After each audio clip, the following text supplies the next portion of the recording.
j'aimerais dire ici à quelqu'un qui passe par des moments de souffrance, des moments de maladie, des moments de pauvreté, des moments de rejet, des moments de calomnie, des moments difficiles, Dieu le voit.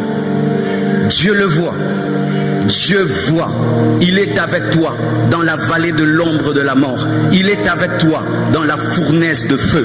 Il est avec toi dans la fosse au lion. Il est avec toi dans la prison. Il est avec toi quand tu es Job le riche, mais il est aussi avec toi quand tu es le pauvre Job. Il est avec toi lorsque tu traverses la vallée de l'ombre de la mort. Il est avec toi quand tu pleures. Il est avec toi quand tu as des questions. Il est avec toi quand tu souffres. Il est avec toi quand tu as des défis. Il est avec toi et il connaît. Avant même que tu ne pries, il sait et il connaît ton problème. Avant même que tu ne lèves ta voix, il est au courant parce qu'il vit avec toi. Il connaît. Quand la souffrance atteint l'homme, l'homme a souvent tendance à dire, est-ce que Dieu voit? Mais si Dieu voyait, pourquoi il ne change pas ma situation? Si Dieu était au courant, pourquoi il ne change pas? Lui n'est pas un homme, il n'est pas pressé et il arrive toujours à temps. Alléluia, alléluia. Dieu marche lentement comme un roi, mais n'est jamais en retard. Sois calme, il connaît et il agira en son temps. Quand tu souffres, sache que Dieu connaît. Amen.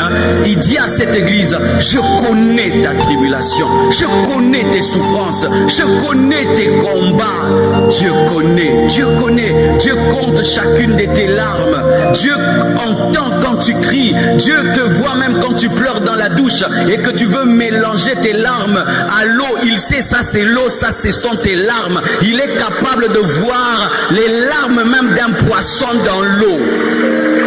Il entend même le cri d'un enfant dans le ventre de sa maman. Alléluia. Il a entendu même la prière de Jonas dans la bouche du poisson. Dieu connaît. Dieu connaît mon frère. Dieu connaît. Même ce que tu ne peux pas partager. Dieu connaît. Même ce que tu ne peux dire à ta femme, à ton mari, à tes frères, à tes soeurs, à tes enfants. Dieu connaît. Dieu connaît ta souffrance. Dieu connaît ta douleur. Dieu est au courant et il respecte ta souffrance.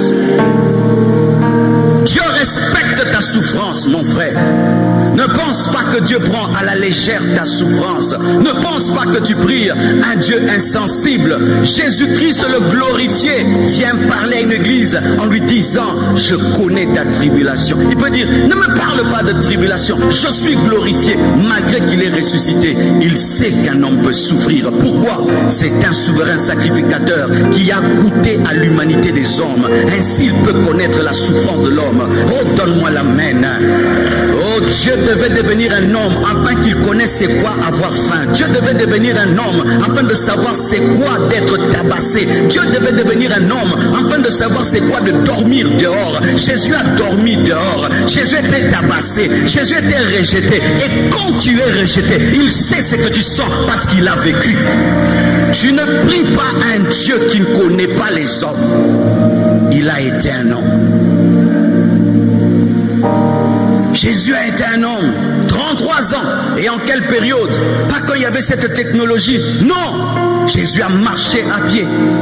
Il a eu besoin qu'on lui donne une ânesse. Il avait faim, il avait soif. Il a été torturé, abandonné. Il a même connu la mort. Il a connu même le fait de perdre quelqu'un qu'on aime. Lazare était mort et Jésus a pleuré. Jésus sait c'est quoi perdre un être cher. Il sait c'est quoi perdre un ami, perdre un père, une mère. Il sait. Il a perdu Lazare et il a pleuré. Je connais ta tribulation. Mes frères, en ce temps-là, on torturait les chrétiens. L'évêque de Smyrne, voici comment il est mort. Il s'appelait Polycarpe. Il est mort comment? On l'a mis sur un bûcher et on l'a brûlé vivant. Le pasteur de l'église, on l'a mis sur un bûcher et on l'a brûlé. Et après on a pris une épée, on l'a enfoncé dans son corps. C'est comme ça qu'il est mort. Et vous imaginez, votre pasteur est mort, brûlé, et on l'a tué avec une épée. Vous pouvez dire, mais où est Dieu? Où est Dieu? Où étaient les anges lorsque cela arrivait? Les anges étaient présents, mais ils n'avaient pas l'ordre de le délivrer, parce qu'il y a un temps pour être délivré, il y a aussi un temps pour souffrir afin de devenir meilleur. J'aimerais parler à quelqu'un, il y a un temps pour être délivré, il y a un temps aussi pour souffrir afin de devenir meilleur. C'est aussi la parole de Dieu. Oh oui, je vais te dire des choses qui vont te choquer ce soir, mais j'aime prêcher toute la Bible, parce que si on ne te présente pas toute la Bible, le jour que tu vas rencontrer une facette de Dieu inconnue, tu vas croire que c'est un fantôme, alors que c'est le Fils de Dieu qui est en train de marcher sur l'eau. Ton problème, c'est qu'on te présente que le Dieu qui bénit. On ne te présente pas le Dieu qui forme. On te présente le Dieu qui bénit. On ne te présente pas le Dieu qui purifie. Et lorsque Dieu vient dans ta vie, dans une nouvelle facette, tu penses que c'est le diable, alors que c'est bien lui.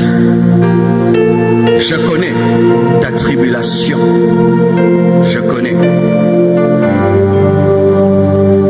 Et je connais ta pauvreté. Bien que tu sois riche. On dit, je connais ta pauvreté, bien que tu sois riche. Les chrétiens de l'église de Smyrne étaient des pauvres. Quand tu prends l'église de Laodicée, c'est une église riche qui dit, je me suis enrichi, je n'ai besoin de rien. Mais l'église de Smyrne était une église pauvre, pauvre financièrement et pauvre matériellement. C'était une église des pauvres. Vous savez pourquoi? C'était une église des pauvres. Parce que à cause de la persécution, on arrachait aux chrétiens leur argent, on arrachait aux chrétiens leurs biens, on arrachait aux chrétiens ce qu'ils avaient. On ne permettait pas aux chrétiens d'évoluer dans le commerce. On s'opposait à eux pour qu'ils ne deviennent pas riches. Et à cause de leur foi, ils étaient pauvres, mais quoi qu'étant riches. Et qu'est-ce que Jésus veut dire? Que la véritable richesse n'est pas d'abord extérieure, elle est d'abord intérieure. C'est pourquoi les apôtres disent, riches, pauvres, mais nous enrichissons plusieurs. Pauvres, mais nous enrichissons plusieurs. La plupart des apôtres ont été des pauvres. Jésus-Christ venant sur la terre n'était pas un multimillionnaire, mais la Bible nous dit qu'il s'est appauvri afin de nous enrichir. L'église de Smyrne n'avait que la richesse spirituelle, mais n'avait aucune richesse matérielle. Cette pauvreté n'était pas causée par la paresse. Cette pauvreté n'était pas causée par la malédiction. Cette pauvreté n'était pas causée par un manque d'intelligence. Ils étaient intelligents, ils travaillaient, mais on les empêchait d'être riches. Car vous devez savoir, mes frères et sœurs, que nous sommes dans ce monde, mais nous ne sommes pas de ce monde. Un système avait été mis en place afin d'empêcher les chrétiens de devenir riches. Mais au lieu qu'ils puissent abandonner Dieu pour cela, ils se sont enrichis spirituellement. Frères et sœurs, lorsque tu manques de tout, ne manque pas la connaissance de la parole, ne manque pas la plénitude du Saint-Esprit, ne manque pas le caractère, ne manque pas les fruits du Saint-Esprit, ne manque pas les dons spirituels, parce que entre un riche financièrement et qui est pauvre spirituellement et un riche spirituellement qui est pauvre matériellement, le riche spirituel est supérieur au riche matériel. Oh oui, je vous dis la vérité. Je n'ai jamais été complexé face à un homme riche de toute ma vie. Jamais je ne suis complexé face à un homme riche. Mais un homme qui craint Dieu, un homme qui aime Dieu, un homme qui est humble, un homme qui est brisé, il me pousse à genoux pour prier. Dieu, aide-moi, change-moi. Mais quelqu'un qui a des avions, quelqu'un qui a des bateaux, ce n'est rien, parce que tu mourras pauvre. Regardez ce que nous faisons tous avant de dormir. Nous enlevons les bagues, nous enlevons les montres, nous enlevons les chaussures. Imagine, lorsque tu veux essayer la mort par le sommeil, tu te dépouilles toi-même. Mais quand la véritable mort viendra, tu seras dépouillé.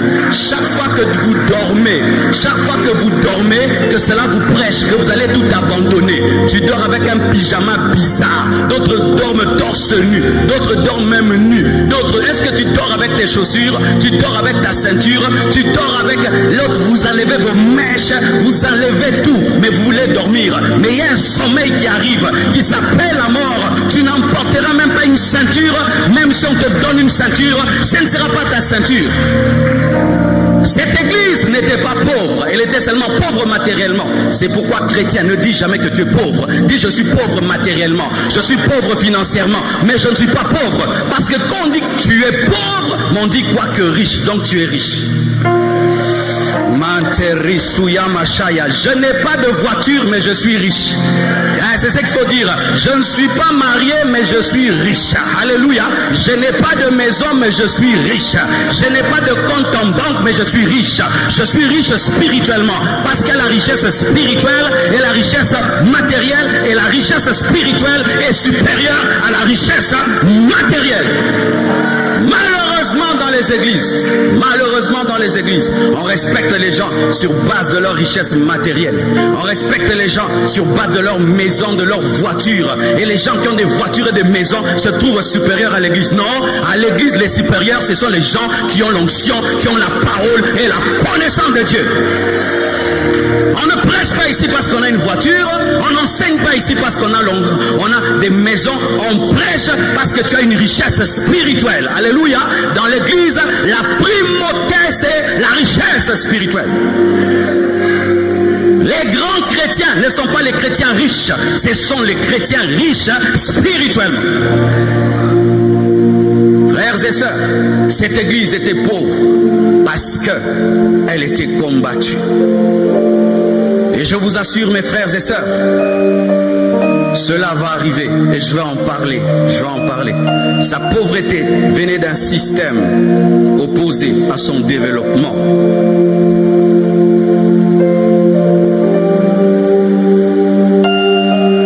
Et la Bible dit, je connais les calomnies de la part de ceux qui se disent juifs et ne le sont pas, mais qui sont une synagogue de Satan. L'église de Smyrne était une église qui était dans la tribulation, c'était une église qui était persécutée, c'était une église qui était pauvre financièrement, mais riche spirituellement, c'était une église calomniée. Qu'est-ce que la calomnie? C'est lorsqu'on invente des choses mauvaises sur toi. C'est ça, calomnier. C'est dire des choses sur quelqu'un qui sont fausses. Amen.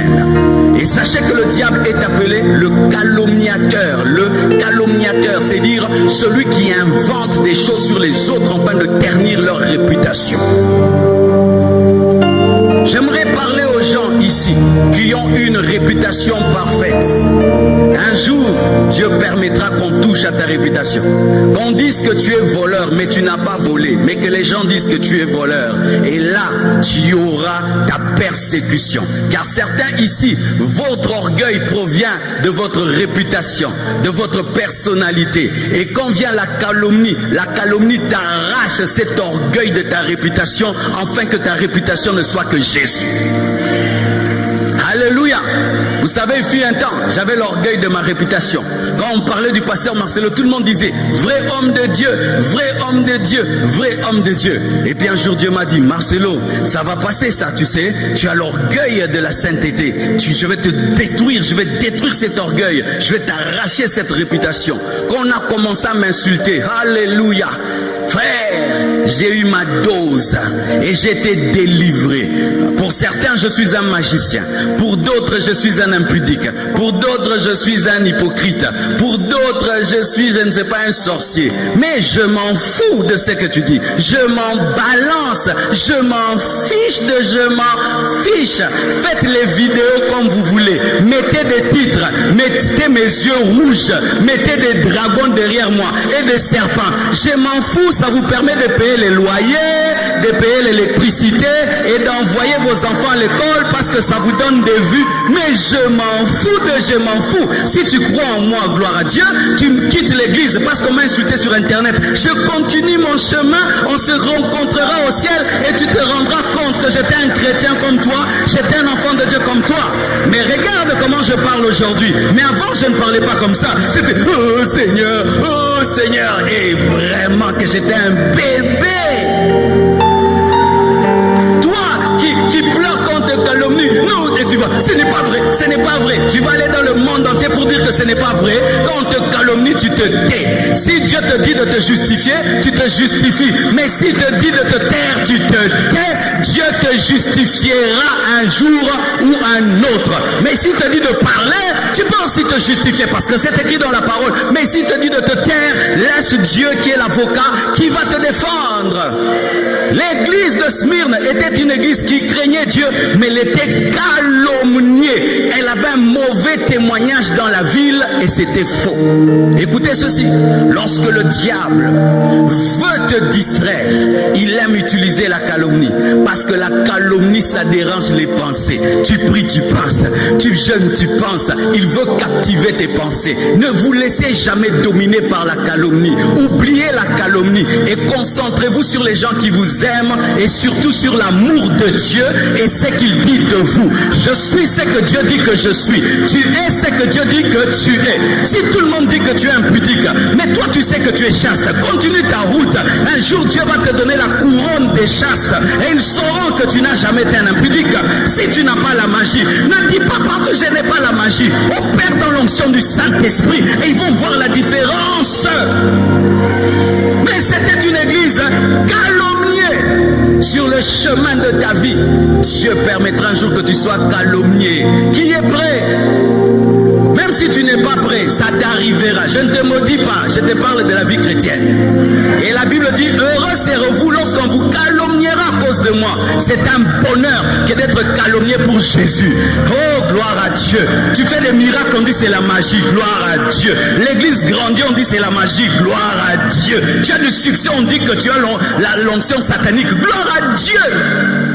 Et sachez qu'on ne calomnie que les gens qui font des grandes choses. Si tu ne faisais rien, on n'allait pas te calomnier. Ça prouve que tu portes des fruits. Ça prouve que tu as de l'impact. Ça prouve que tu existes. Oh, donne-moi la main. Quand on calomnie votre pasteur, ne fuyez pas l'église. Oh, pourquoi c'est toujours lui? Mais parce qu'il y a l'impact. Toi qui poses souvent cette question, pourquoi c'est notre pasteur toujours sur internet? On dit, c'est l'impact, frère, c'est l'impact. 994 000 abonnés sur YouTube. Quand quelqu'un seulement lit ça, il a 900 000 abonnés. Oh, si je l'insulte, j'aurai 100 000 abonnés. Il commence à m'insulter. Comme ça, il est connu. Laissez-les. Toi, continue ton chemin. Donne-moi la main. Tu connais le succès du pain? Avec le pain, on met la moine. Sur le pain, on met les arachides, on met la confiture. Des fois, tu peux mettre les boudins, les jambons. Quand tu es le pain, on fera de toi tout ce qu'on veut. Soit les pains, soit le pain, demeure le pain. Laisse-le te vendre, te bouillir, te griller. Mais toi, demeure le pain, demeure le chrétien. Avance et continue. La Bible dit, je connais les calomnies qui viennent de qui? Qui viennent des Juifs, qui disent qu'ils sont juifs, mais qui ne le sont pas. De ceux qui s'appellent juifs, mais qui ne le sont pas. Pour dire quoi? La calomnie de certains chrétiens viendront des faux chrétiens. Vaut mieux que les païens calomnient les chrétiens. Mais quand ce sont les chrétiens qui calomnient les chrétiens qui calomnient d'autres chrétiens deviennent la synagogue de Satan. Donne-moi la main, c'est écrit, il faut mettre le verset. Alléluia. Et la Bible dit, de ceux qui se disent juifs mais qui ne le sont pas, mais qui sont la synagogue de Satan. Vous savez ce qu'il y avait dans l'église de Smyrne? Il y avait un groupe de chrétiens juifs qui avaient quitté la grâce, qui étaient rentrés dans la loi, mais qui voulaient que toute l'église puisse rentrer dans la loi. Et quand les chrétiens de Smyrne avaient refusé de rentrer sous la loi, les juifs chrétiens qui étaient rentrés sous la loi les persécutaient parce qu'ils refusaient de lâcher la grâce. Et ils avaient fait une secte appelée la synagogue de Satan. Eux pensaient que c'était la synagogue de Dieu, mais c'était la synagogue de Satan. Lorsque vous faites un groupe pour combattre des gens qui sont rois et qui sont appelés par Dieu, votre groupe est appelé synagogue de Satan. Alléluia. C'est pourquoi ne t'hasarde jamais de comprendre quelqu'un sans le comprendre. Ne t'hasarde hasarde jamais, entraîne dans un groupe qui parle du mal d'un oint de Dieu sans comprendre les choses, tu peux glisser et te retrouver dans la synagogue de Satan. On devient la synagogue de Satan lorsqu'on devient le disciple du calomniateur. Car celui qui calomnie est disciple du diable. Tu deviens fils spirituel du diable et tu entres dans l'église du diable. L'église gagne les âmes par l'évangélisation. La synagogue de Satan gagne les âmes par les calomnies. Alléluia. Et la Bible dit des faux juifs qui disent être juifs mais qui ne le sont pas. Des chrétiens qui se disent chrétiens et qui ne le sont pas. Et c'est parmi les choses qu'il y a dans ce pays. Tu vois un faux serviteur de Dieu, mais c'est lui à qui on donne le droit de dire qui est vrai, qui est faux, qui est vrai, qui est faux. Au Congo. Et des gens le consultent comme Google pour connaître qui est serviteur de Dieu ou pas. Vraiment, ces pays, vraiment. C'est le Saint-Esprit qui détermine les vrais hommes de Dieu. Ce n'est pas un homme. Pourquoi? L'homme peut être jaloux des autres. Amen. Hein? Ne va pas consulter un homme pour avoir le témoignage du ministère d'un homme. Va auprès de Dieu qui te donne le témoignage d'un homme de Dieu. Alléluia. Dieu a parlé à la Sunamite et lui a dit c'est un saint homme de Dieu. Si tu es dans cette église par les hommes, tu quitteras par les hommes. Mais si tu es dans cette église par Dieu, tu resteras par Dieu. Ne prie pas dans une église parce que les hommes t'amènent. Même si un homme t'amène, il faut que le Saint-Esprit te témoigne sur l'homme de Dieu. Et ainsi, quoi qu'on te dise sur l'homme de Dieu, tu vas demeurer dans l'église. Mais si tu es là par mouvement, un autre mouvement contraire appelé synagogue de Satan peut venir et va te perdre. Est-ce que tu comprends ce que je dis? Un jour, mes frères et sœurs, un de mes amis revient. Il dit, pasteur, ma mère m'a dit que notre pasteur est magicien. J'ai dit, comment ça? Oui, le pasteur, là, il est magicien. Je venais à peine de trouver cette église. Cet homme de Dieu, quand il parlait, mon cœur brûlait. Quand il parlait, ma vie changeait. Quand il priait pour moi, j'étais béni. Mon cœur aimait cette église, aimait cet homme de Dieu. J'ai dit, enfin, je trouvais l'église. Et l'un de mes meilleurs amis revient. Il dit, Marcelo, ma mère m'a dit quelque chose sur notre pasteur. Qu'est-ce qu'elle a dit? Il est dans l'occultisme. Pourquoi? On habite à côté de l'église et maman l'a vu en train de prier bizarrement. Il est dans l'occultisme. Tu t'imagines, frère, je viens de trouver une église. On me dit que le pasteur est magicien. Et la maman qui est voisine témoigne que comme elle a une maison en étage, comme mon pasteur prie en bas là-bas, mon pasteur a la magie. Chercher la maman pour qu'elle m'explique et pas moins d'aller chercher le pasteur pour lui dire qu'on m'a dit. Dites dilemme. Je suis allé consulter Dieu. Seigneur Dieu de gloire, je crois que c'est toi qui m'as envoyé dans cette église. Mais écoute ce que la mère de mon ami a dit. Seigneur Dieu de gloire, est-ce qu'il est ton serviteur ou pas? Dieu ne m'a rien dit en termes de mots. Il m'a parlé en termes de paix. Parce que ce n'est pas parce que tu parles que Dieu doit parler. Dieu a plusieurs manières de parler. Il n'a pas répondu en parlant, mais il a répondu par la paix. Et j'ai eu seulement la paix. Et j'ai continué à aller à l'église. Mais vous savez ce que j'ai découvert? C'est que la maman de mon ami, elle était sorcière et ne supportait pas le feu de l'église. Donc c'est une sorcière qui a voulu me faire quitter une bonne église. Et je suis resté dans cette église pendant 4 ans. Après 4 ans, le pasteur m'a imposé les mains et j'ai reçu la puissance. Comme tu me vois là, j'ai reçu. Si j'avais écouté cette femme, je n'allais pas être ce que je suis aujourd'hui.